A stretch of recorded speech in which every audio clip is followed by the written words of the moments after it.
The morning show continues here on TTT, and I am Ainka Will. Many of you may know that that is an African name, and so it gives me great pleasure to now take you between Nollywood and the Caribbean. We are joined by the co-founder and director of Lanyap Consulting, Mr. Sean Valley, who's going to tell us a little bit more of how we're bridging that gap, so to speak. Good morning and welcome to the Morning Show. Good morning, Ainka. Good morning, Gerard. And, well, before we get into it, I just want to say my heartiest congratulations to the entire TTT family for how you guys have successfully revamped this national institution over the past couple of years. I mean, I grew up watching Dominic Calipesat on Panorama, so this is a huge full circle moment for me. I can imagine. Especially since you are bridging a gap between the continent of Africa and the Caribbean. It's a big feat and we need to know how it's happening. So let's get into it. Greatly appreciate it. Well, basically, so just to take it back to the start, one of my closest friends here in Trinidad is a Nigerian doctor by the name of Dr. Oti Esimaje, who has been living here since the early 2000s. So back in 2012, 2013, thereabouts, we were just having a conversation. And one of the major news stories coming out of the business world at that time by like Forbes, Economist, etc., was that Nigeria had just surpassed South Africa to become the largest economy on the continent. Right. And this dynamic was expected to continue over the next 20, 30 years. According to the United Nations, the World Bank, etc., the economy of Nigeria's economy is now like the 23rd or the 24th largest in the world and expected to crack the top 20 by the latter half of this decade. And basically, on that theme, Dr. Oti and myself were having a discussion thinking that, you know, it might be a good time to start exploring the feasibility or options of establishing a trade corridor between West Africa and the English-speaking Caribbean. So based on that premise, we started making some initial inquiries, doing our research to find out what was the best way to go about this dynamic. We started establishing relations with the Nigerian High Commission here in Trinidad, and then our High Commission over there in Abuja, and after a couple, and just making contacts, etc. And what we decided was that their creative sector, or their media and entertainment space, also referred to as Nollywood, was where we decided we would want to initially plant our flag, so to speak then. Now, Nollywood is the third largest film industry in the world based on market value. I think the entire industry as a whole is worth just under 10 billion American dollars. And in terms of actual output, it is second only to Bollywood. I think they produce like over 2,000 movies a year. That I can believe. That I can believe. And it was basically only, like we say, within this, the industry as a whole has been around since the early 20th century. And then since the post-2000 era, mirroring the continent's economic rise and takeoff trajectory, the industry has developed to a certain level now, more sophisticated production techniques. Some of their best players are now starting to become more well known. Basically, I liken it like Nollywood in the 2010s is the equivalent of, say, Hollywood in the 1930s, when you saw production companies like MGM and Warner Brothers now starting to come to the and raise the production value. Exactly. And over the course of the next 20, 30 years, the industry is poised for an exponential takeoff. Right. So it's important that we become part of that conversation. Exactly. And basically, when I was talking to some of my contacts in the Nollywood space, what I was telling them, and thankfully they agreed on, is that as Nollywood looks to expand its global footprint and geographical footprint, having a mainstream presence in the English-speaking Caribbean could be of key strategic value to that dynamic. And thankfully, they were of a like mind. So basically, around this time last year, I was asked to give a virtual presentation to the Real-Time Film Festival in Lagos, one of the It's one of the biggest film festivals in the world. One of the biggest film festivals in the world, so let's say it's one of the biggest film festivals in the Nollywood industry. About the perks of bridging the gap between Nollywood and the Caribbean. Thankfully, that presentation can be found on YouTube, actually. So basically, after that presentation, which was fairly well received in the industry, we kept in constant contact with the RTF.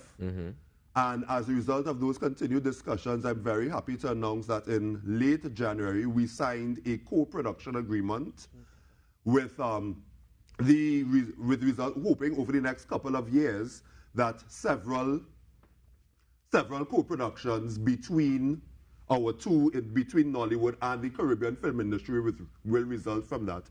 With the first being hopefully later this year, which will feature a combined cast and crew from both Nigeria and Trinidad and Tobago, and will be filmed both here and in Nigeria.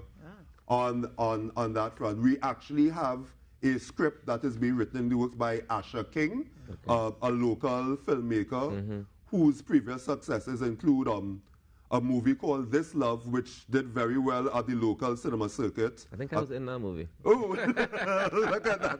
A couple years ago. Yeah. And then another movie that went straight to YouTube called The Prodigal Son and has last count amassed over 250,000 views or somewhere.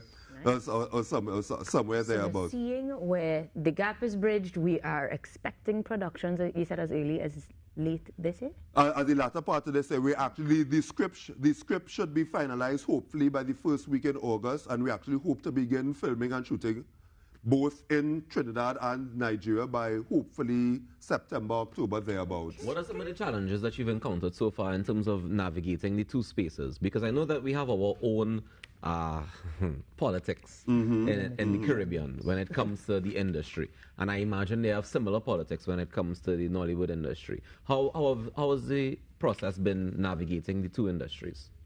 Well, basically, it's a very good point you raised there, and it just reminds me of a quotation that I came across while doing research on this from none other than one of my favorite actors of all time, Denzel Washington, when he was giving the commencement address at a graduation ceremony a couple of years back. If you hang out at the barbershop long enough, sooner or later you will get a haircut. so basically, like all of the things is just if you map out a long-term game strategy, which is how we approached it.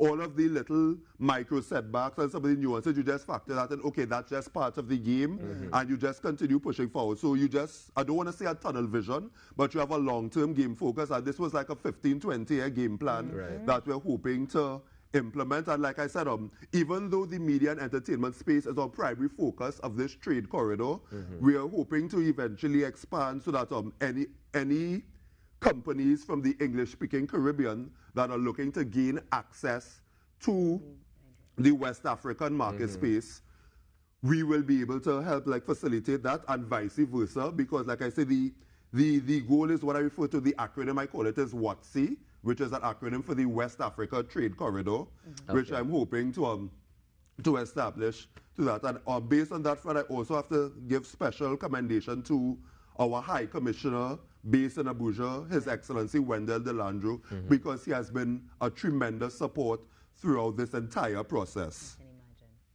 Nice, man. Well, I'm happy to hear that we are starting to make these moves and that they come into fruition, because it's one thing to have a dream. It's a whole other thing to reach out and start to make it work. But then to get to this next stage where you can say, all right, we have this agreement signed and we can now benefit from it, as in our creatives can work alongside international creatives from Nigeria to be able to say, I think that the cultural exchange, for one, is going to be a learning experience for everybody who's involved, and then to see it expand.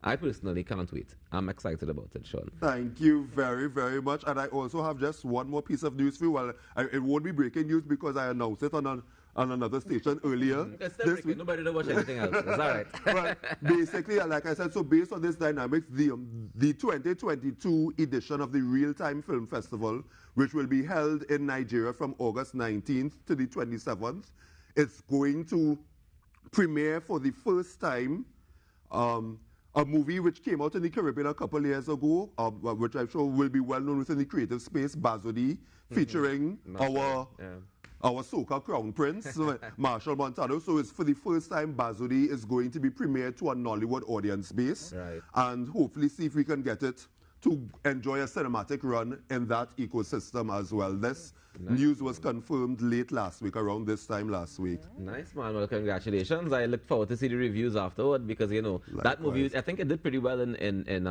Bollywood as well. So I'm excited to see what happens in Nollywood because, you know, Marshall is Marshall anywhere he goes, right? Obviously.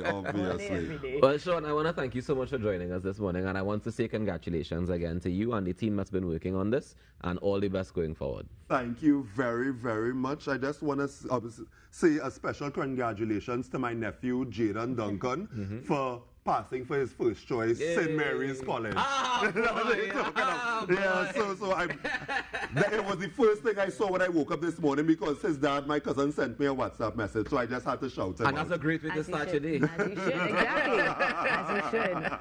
On that note, guys, while you guys chit-chat about the alumni that has now joined, we encourage you to stick around as we have much more that you want to tune into here on the Now Morning Show. We'll be back.